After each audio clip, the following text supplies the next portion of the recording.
பார்க்குற உன்னால அந்த ஆங்கிலத்தில் கற்றுக்கணுன்ட்டு பார்க்க தான் முடியும்.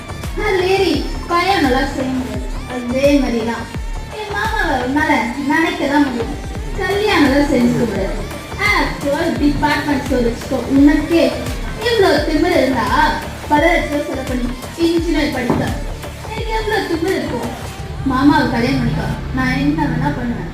அந்த ப்ராப்ளம் ஃபேஸ் பண்ண நீ ரெடியா இருக்கும். ஏய் நிறுத்து. என்ன பெருசா இன்ஜினியரிங் படிச்சுட்டு கேட்குது. 10ஆம் தேதி ஆச்சுன்னா 10 பேருக்கு முன்னாடி கை கட்டி சம்பளம் வாங்குறோம். உங்களுக்கு இவ்வளவு திமிர் இருக்கும்போது 10 லட்சம் ரூபாய் செலவு பண்ணி சொந்தமா டிபார்ட்மெண்ட் ஸ்டோர் வச்சு 10 பேருக்கு சம்பளம் கொடுக்குறேன். எனக்கெல்லாம் எவ்வளவு திமிர் இருக்கும். ஆஃப்டர் இன்ஜினியரிங் படிச்சுட்டு நீ இவ்வளோ திமிரா பேசுற. நீ ஒன்று சொன்னி மாமாவை கல்யாணம் பண்ணி நினைக்க தான் முடியும். ஏன் நீ ஏதாவது செஞ்சாலும் மாமா